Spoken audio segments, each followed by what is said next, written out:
So now you're about to put money into your account. You're going to fund your account.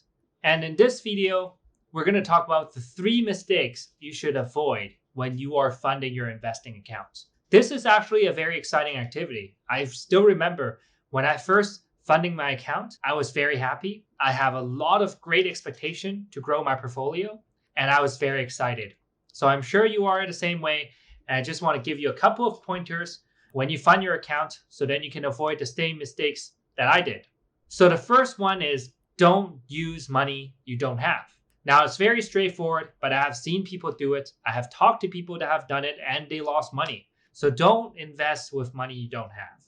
And this includes a home line of credit when you are first investing because you don't have a proven investing strategy.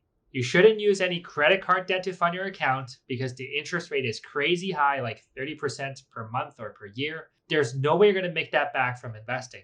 You shouldn't really use a personal line of credit as well, even though the interest rate is low, unless you're very, very confident that you can make back the money. And the reason why I'm really against using borrowed money to invest in the market is because you can actually lose that capital. And what you really want to avoid is to lose that capital, because once you lose it and you need to make it back, and if you cannot, because you don't have a proven investing strategy yet, then you need to work extra hours, overtime, get a second job or whatever to pay back that loan. And that's not going to be a good experience for you. So if you really, really want to use leverage, because in the last 2 videos I did talk about leverage, then you want to use stock options. And you want to use it in a way where it limits your risk, where you know your exposure ahead of time. You don't want to use options where the risk is unlimited, because you might get 49 trades successfully and one bad trade will wipe out your account. And I actually talked to someone last week about it, and that was exactly his stats. He made 49 or 47 great trades, and the last 3 trades wiped out his profit for the year. So he wasn't very successful when he's using stock options because it is complicated. Now, but once you master stock options and make it work in your favor, you can get a great return. For example, like 30% a year. And an investing accelerator, here is a case study from Fionn, where she made 32.7% from FedEx in approximately 5 months. And this is actually her first investment after she has gone through the program. She's very proud of it. It is fantastic. She used options to multiply her return and limit her risk at the same time. And she didn't use any borrowed money, and that's how it should be. Now, the second mistake that people make is that they use their family's money. I have seen people borrow from their sister and they lose it. I've seen people borrow from their parents' retirement money and they lose it. So if you are thinking of using someone else's money, you need to have the utmost care when you are using someone else's money. Now, when you're dealing with CPAs like chartered professional accountants like myself, or CFAs or any other financial experts, there's actually a term called the fiduciary duty. And it means that you need to take care of your clients and you need to provide them with the best service possible and give them the right recommendations possible. And you are responsible for their success. And I think that's a very important concept, because if you ever borrow or get your family's money, you need to be sure that you're right. You need to be sure that you will succeed and you can help them make money, or else you can potentially lose their money and ruin your family's relationship. Now, the third mistake I see people make is that they use a margin account. Now, in the previous video, when I talk about how to invest $100,000 so then you can retire by 55, I said that I don't like margin accounts.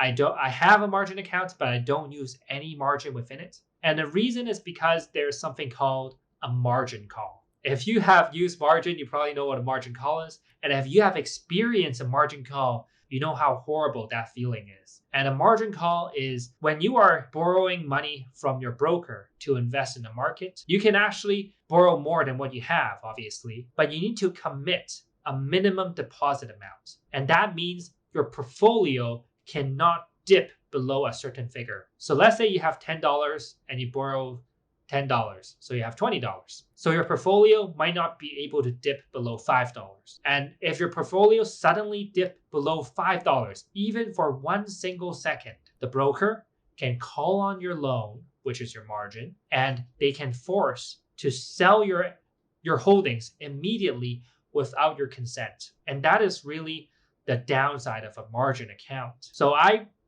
used a margin account many years ago, and I got margin called many times until I learned a lesson to never use a margin account again. I wish that you will never use one. And if you are looking for leverage, you can look for alternative means of leverage instead of using a margin account. Because if you get a margin called, then chances are all your holdings will be wiped out immediately and you will incur a giant loss. So just keep that in mind and stay away from margin accounts. So the last tip is really, when is it okay to use all the sources of money I just mentioned above? Now, in order for you to use borrowed money, someone else's money, you need to make sure that you are profitable. You need to make sure that you have a proven investing strategy. And that is so important, because if you haven't tested it for a year, 2 years, or even 3 years, you can't really say you have a successful strategy. And if you haven't learned it from someone that